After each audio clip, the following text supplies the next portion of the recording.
You know, about a week ago, I delivered a commencement address at Miami-Dade Community College, which is one of the most diverse schools in the nation. The graduates were proud that their class could claim heritage from 181 countries around the world. 181 countries. Many of the students were immigrants themselves, coming to America with little more than the dream of their parents and the clothes on their back. A handful had discovered, only in adolescence or adulthood, that they were undocumented.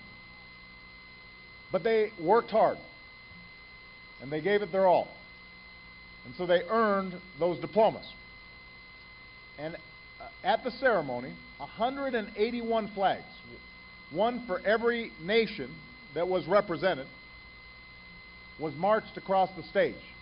And each one was applauded by the graduates and the relatives with ties to those countries. So when the Haitian flag went by, all the Haitian kids, Haitian American kids, shouted out. And when the Guatemalan flag went by, all the kids of Guatemalan heritage shouted out. And when the Ukrainian flag went by, I think one kid shouted out.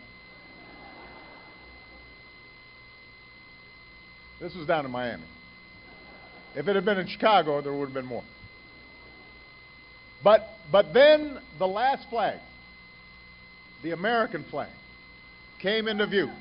And everyone in the room erupted in applause. Everybody cheered. That's the promise of this country, that anyone can write the next chapter in our story.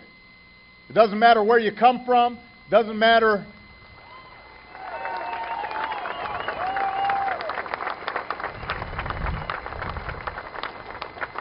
where you come from, it doesn't matter what you look like, it doesn't matter what faith you worship. What matters is that you believe in the ideals on which we were founded. That you believe that all of us are created equal, endowed by our Creator with certain inalienable rights. That all of us deserve our freedoms and our pursuit of happiness. In embracing America, you can become American. That is what makes this country great. That enriches all of us. And yet, at the same time, we're here at the border today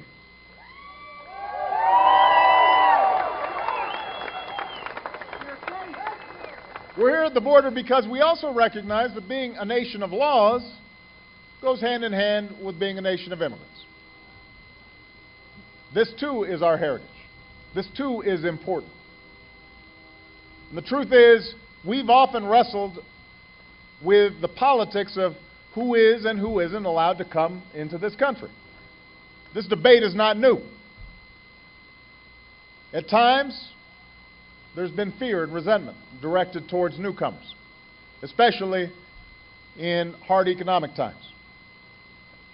And because these issues touch deeply on what we believe, touch deeply on our convictions about who we are as a people, about what it means to be an American, these debates often elicit strong emotions.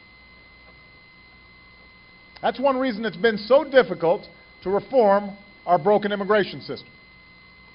When an issue is this complex, when it raises such strong feelings, it's easier for politicians to defer the problem until the next election. And there's always the next election. That's the idea that gave hope to Jose Hernandez. Is Jose here? Where's Jose's right over there. I want you to hear, I want you to think about this story. Jose's parents were migrant farm workers. And so growing up, he was too. He was born in California, though he could have just as easily been born on the other side of the border if it had been a different time of year, because his family moved around with the seasons. So two of his siblings were actually born in Mexico. So they traveled a lot. And Jose joined his parents picking cucumbers and strawberries. And he missed part of school when they returned to Mexico each winter. Jose didn't learn English until he was 12 years old. But you know what? Jose was good at math. And he liked math.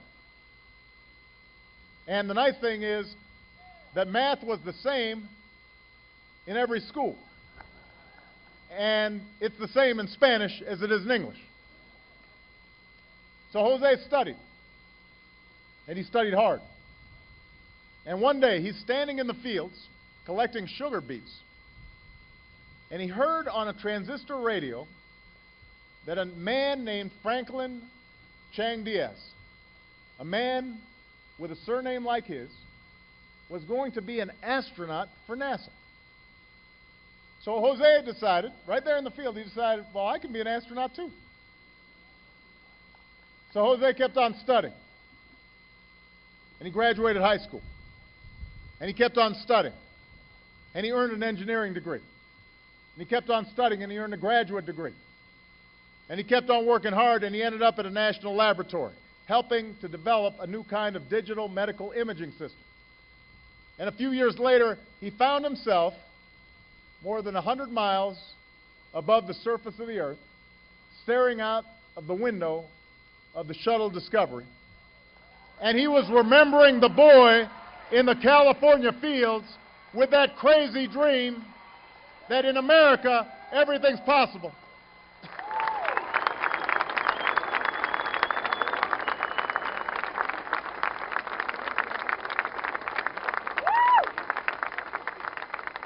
Think about that, El Paso. That's the American dream right there. That's what we're fighting for. We are fighting for every boy and every girl like Jose with a dream and potential that's just waiting to be tapped. We are fighting to unlock that promise. And all that holds not just for their futures, but for America's future. That's why we're going to get this done. And that's why I'm going to need your help. Thank you. God bless you. And may God bless the United States of America.